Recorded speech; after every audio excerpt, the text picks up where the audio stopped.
Hello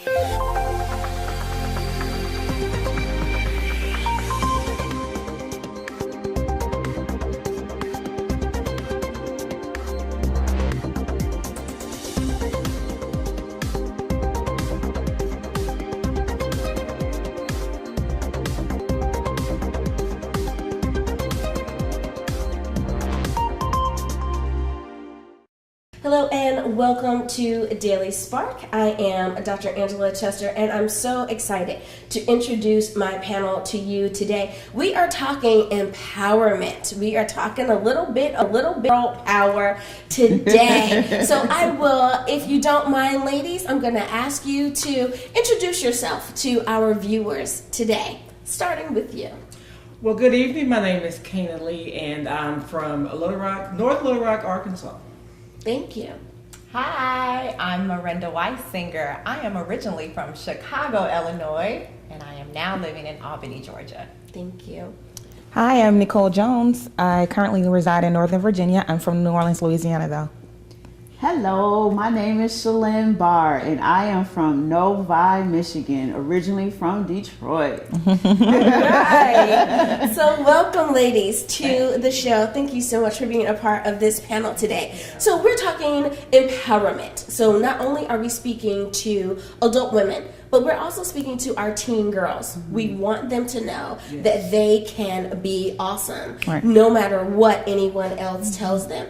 And I think one of the ways that we do that is by letting them know a little bit about us, letting them know that we have overcome some things and that we've had some questions along the way too, that we didn't just miraculously end up perfect, right? That we've had some bumps and some bruises, right? And then we all have a story to tell. So my questions today for you are going to be kind of in that vein, okay? So the first question that I want to pose to you is, what do you love about yourself? We'll start with you, Canna. What I love about myself is I'm free. I never really experienced freedom before. Making a lot of money, being successful is not freedom. Freedom and liberty in Christ is freedom. And now I can have that success. Now I can have those things that I couldn't have before. So I would describe freedom. Freedom. Yes. That's great. Well, for me, I would say my personality. The reason why I would say that is because apparently my personality draws young women and young girls. So I would have to say my personality, but one of my favorite quotes is, it's nice to be important, but it's more important to be nice. I like that. Okay, what do I love about myself? I love that I don't have to do everything the crowd is doing. I'm content with making a decision and it's just me, and everyone else is free to make their decision. But if I'm by myself, okay, then oh well. So I love that about me. For me, I would say I love my sense of humor. It just kind of comes out. See, I don't know. I'm like, God just blessed me with this sense of humor, and it's just fun. It's just fun. So I love that. And it's really important that we have each one of these qualities. I love how you each said something different, but yet they are all so important. We need freedom. We need personality. We need to be able to be okay with ourselves. We need to be able to have a sense of humor about the things that go on in life, right? Yeah. So, perfect person here. I love it. I absolutely love it. So, what is something that you do really, really well? We do a lot of stuff that's good. We do some things that we think that we need to improve upon. But there's that one thing that we know without a shadow of a doubt that we do really, really well. Some people say, well, I can bake a mean cake. I make the best roasted chicken. Some people say, I can braid hair, whatever it is. What is something that you do really, really well? Read out loud, public speaking. Okay. Some people are afraid to do that. I know. So when you can do it well. I love it. Yes. Well, for me, I would have to say be a mommy. Be a mommy. That's what I do best. Organize. Got ya. thoughts, places, people. I want to say people, places, things, though, but I love to organize, just concepts, ideas. Doesn't matter. For me, I would say it's seeing things through to the end. Yeah. I don't quit. You know, when I decide and I'm on a path to do something, I will see it through till the end. I will keep on going. And that, for me, was a big deal because I wasn't always like that. I would stop. This is too hard. You know, whatever. But I will see something through to the end now. And that is so important, and I'm glad that you mentioned that because I believe it was Will Smith that said it, and I'm sure most people can relate. He says, you know, when you're exercising, especially when you're deciding that you're going to take up jogging, and you get that little voice in your head that says, okay, we need to stop. We've run long enough. Quit it. And I think we've all had that experience, right? And it's like if you can learn to quiet that voice, when you can learn to still that voice and go past what your normal point of resistance is that's when you'll find your moment is usually on the other side of that. I love that. So being able to go through and be persistent. Now I'm going to ask a little bit of a different question. Okay. And this is not meant to, you know, throw anybody under the bus or anything like that. Because you know that I'm all about let's shine the light on everyone, right? Let's shine the light. Okay. But when was the last time you did something for the first time? So when was the last time you did something for the first time? I'll give them time to think. I'll answer first. Okay. Which puts me in a hot seat to go next. Okay, let's see. The last time I did something for the first time, in our old neighborhood, our neighbors had a nice sized swimming pool. And we're at, you know, just a neighborhood type of party, you know, just something, you know, just neighborhood. And for some reason that day I decided I'm going to jump off the diving board. Oh, wow. Okay. Never done that. I don't like the feeling of falling through the air, no matter what. It took me about 10 minutes, but I walked out on the edge and I sat down even. And then I stood up and everybody is cheering, Shalynne, come on, you can do it, you can do it. And I did it. I jumped off the diving board. Good job. That was a big deal for me. Yeah. Last time I I can see had that. ever did something like that the first time. The first time. I can see, yeah, jumping off the diving board. That's a high five moment right there. But I did it. I can see that. Anyone else have? I traveled out the country by myself, so it was pretty close. I didn't go far, but it was close enough. But I did it by myself, so I'm proud. It's something I'm doing. That's great. That's right. I don't have an answer yet. That's okay. That was a very good question that I have to actually think about. It appears that I'm not spontaneous enough. I haven't jumped off of a diving board yet. Do you have anything to add, Kenny? Well, you know what? Actually, I do have one. The first time I played with my nephew, ran around in the yard with him. Now, that's a big deal because I don't have kids and I don't really have time. So I took the time. Now my legs got off. Legs were sore, but my point was I took time and I had fun. I enjoyed myself. Yes. And isn't that a wonderful thing? That out of all these answers, it is about doing something that is fun, about doing something that gets us out of our comfort zone and stretches us to the next level. And I absolutely love it. Well, viewers, we need to go to a break right now. So don't worry, we'll be back right after these.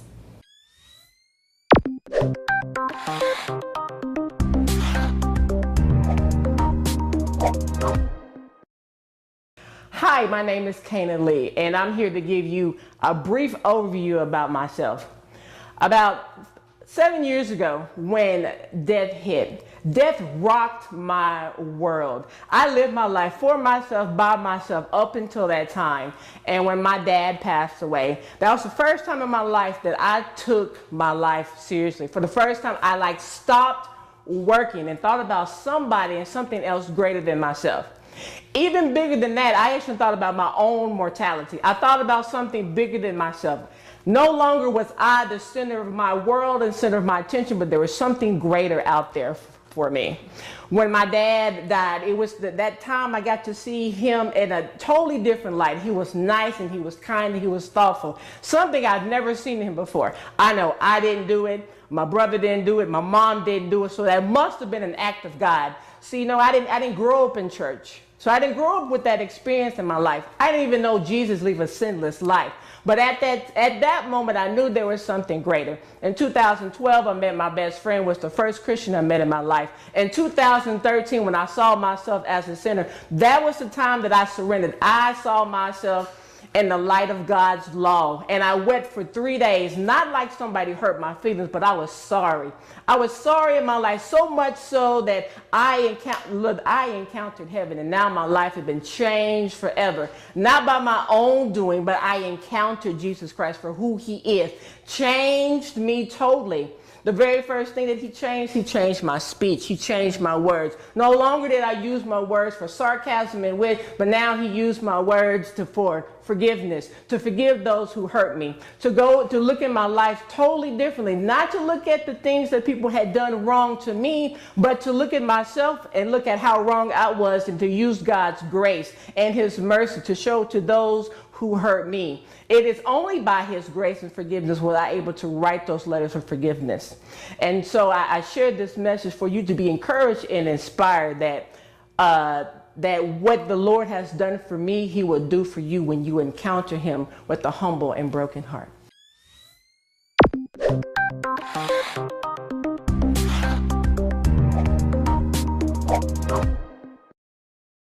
Welcome back to Daily Spark. I'm your host, Dr. Angela Chester.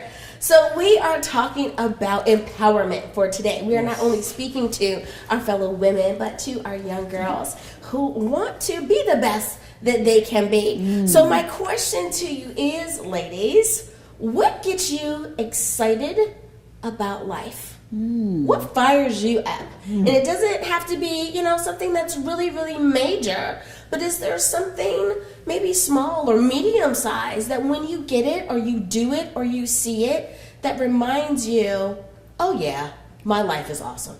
That's me. When I see a problem that I know I can tackle for you, if I know you have something that's challenging, I want to try and challenge. I want to try and tackle it for you. Let me tell you what you need to do. Let me put you in this position. Let me tell you who you need to talk to. That fuels me. So let me help you tackle your challenge. Good. So I'm a bit of a nerd, at least I think. A good idea to write down or jot down. Love it. Like, this is great. Something I feel like I can write. Phenomenal. Yeah. I would say for me, I don't know, it's a little bit of a twist, but I love to knit. And it's a hobby for me, and I just love tackling a harder project. So I learned how to make socks. If you can knit a sock, then you are on your way. That's true. And so that just fired me up to go past my limitations, go past what I can make. I can make a scarf in my sleep, but a sock. That's right. Oh my goodness, it kept me going. Yeah. So just being able to do something just a little bit outside of what I can do easily, that fires me up. I love it. I can see that, because you get to challenge yourself, and then you do it, and it's like success. Yes, I did it. What about you, Canna? What fires me up? Well, maybe like when I'm having a bad day, things aren't going the way I want them to go, and the Lord put somebody in my path for me to bless. I get blessed and they get blessed, even in my mess. Even when I think what's going on in my life is just like, oh, so crucial. It's not. Because that person's life just got changed because of my mess. And so that keeps me motivated to keep pushing on when you want to just stop it. Take a break. I love that. I love that. I love She just that. said that her mess became her message. Most definitely. Oh. I love it. That's why each one of you is on the panel, because there is something to share. I love it. Now, so many times, especially young women, think that success looks a particular way, that it sounds a certain way, it's supposed to shine a certain way, it's supposed to feel a certain way, if you will. Success is one of those things that it just depends on the person that you're asking. So to you, what does success mean, or what does it sound like? What does it look like? What is this thing called success? I would have to say success is being successfully you.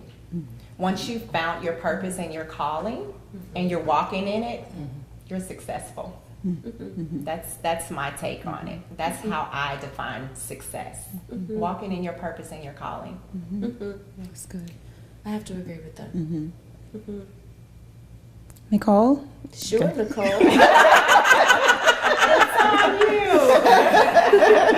I don't know why I'm second. Okay,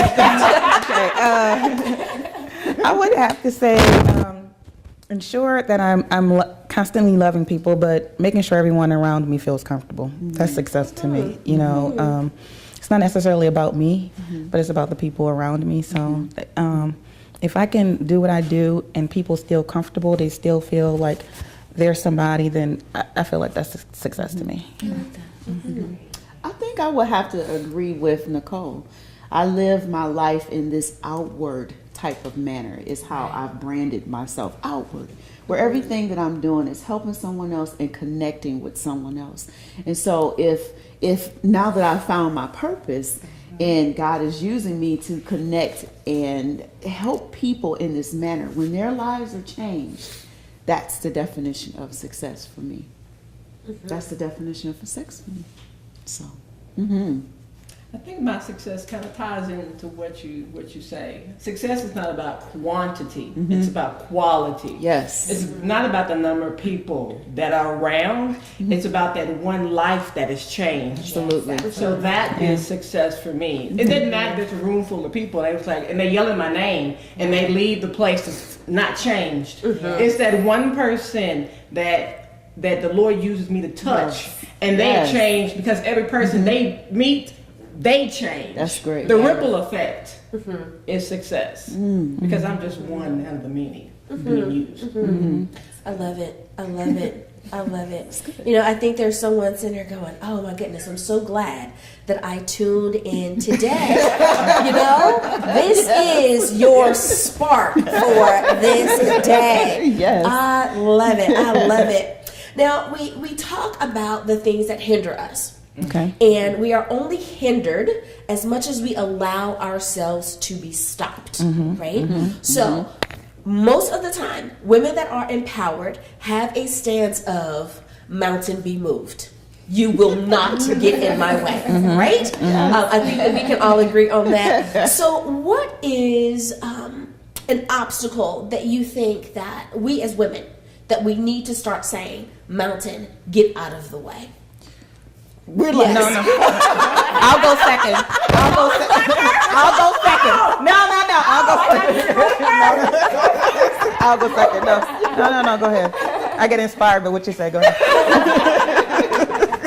Well, I was just going to say, I was my own mountain.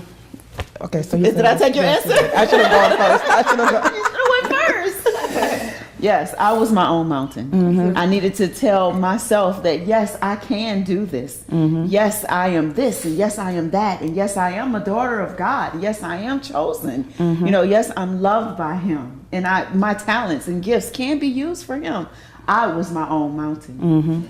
I love it. I love it. And so many times we are our own mountains. Absolutely. And I think that is a great place for us all to say, mountain, including us, get out of the way. Yeah. For viewers, we are having a great time here, but we need to go and enjoy these commercials for a few seconds. So we'll be back right after this.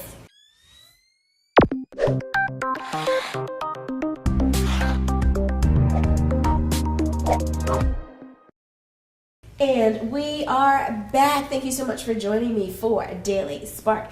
I'm Dr. Angela Chester, and I have a beautiful panel of women here today that are empowering not only our fellow women, but our teen girls as well. Now, we have been talking about life from our own perspective, right. Things that we need to do, things that motivate us, things that really get us going. But I want to kind of shift gears a little bit and ask you the question of what makes you afraid. Many times we don't talk about the things that can stay nice and neatly tucked away in the closet. We can put it in our purse and no one ever knows. We're definitely not putting it on social media, right? But it is still a truth for us. And I think especially our teen girls need to know that though we are strong, though we are boss ladies, though we are doing exactly what we're supposed to do and living out our purpose, we've had moments where we were unsure, we were afraid, or we were scared. So can you share one of those moments that has really changed, that you were able to overcome that? Well, I used to have this fear of being alone. And I don't have that fear anymore. You know, you do all these things, and sometimes when you move up the top, they say it's lonely at the top. And then, you know, there's a point where, because I wasn't married, I didn't have anybody, and I couldn't date, and then you're moving up, and then it's like, well, what if I get old and I'm by myself? I used to have that fear. I don't have that fear anymore because I live my life for Christ. But that's something to put out there because those are not things we talk about. Like you just said, we don't put those on social media. We don't talk about those type of deep-rooted fears. But what if I get old and then I'm by myself? Then what? You know, and that used to be one of my fears. You know, and that used to be the thing that drive me to want to have somebody because of that fear. And I'm so glad that you mentioned that, because I think it's really important that we realize that it is okay in our singlehood. We are still great people. We are still validated in our singleness. And don't be desperate to be in a relationship and choose the wrong person, and then you end up being pulled off track. So you have, right? I think, right? That's a whole different show. I love it. So thank you for being open and honest about that, because somebody really needed to hear that, because they're right there trying to decide. Very, very good answer. Go ahead. Oh, for me. Yes, ma'am. I'm second to last.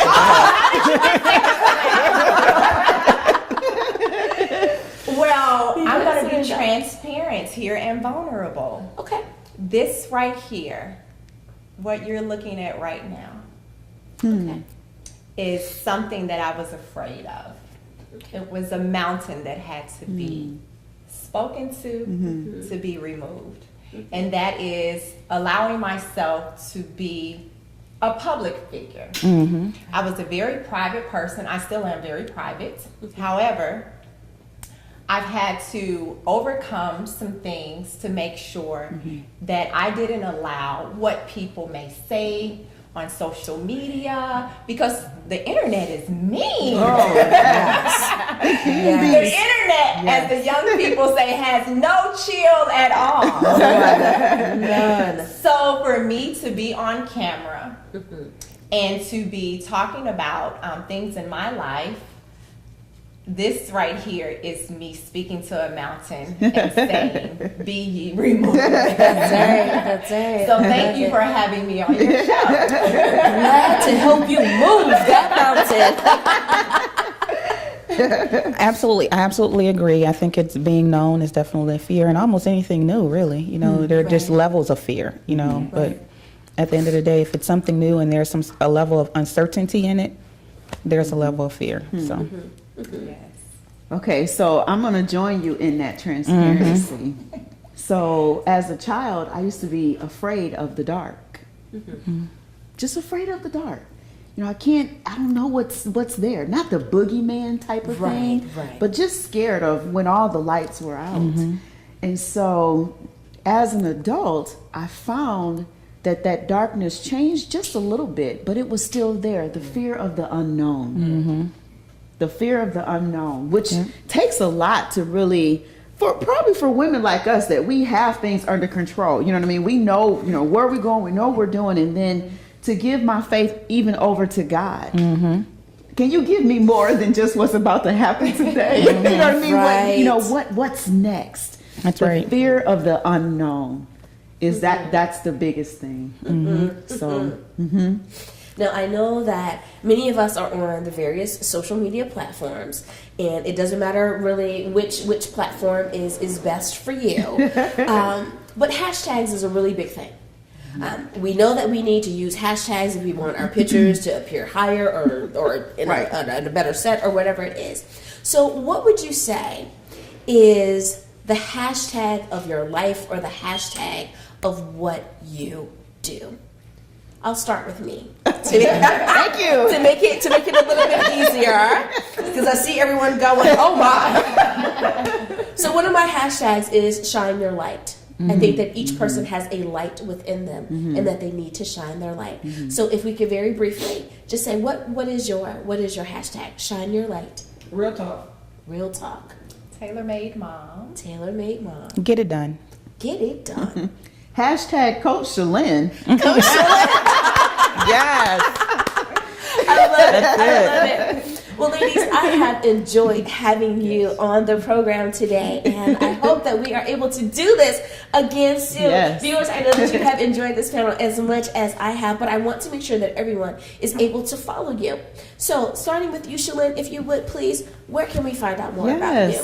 I can be found on my website at www.healthcoachshalynne.com, and that's SHALYNNE.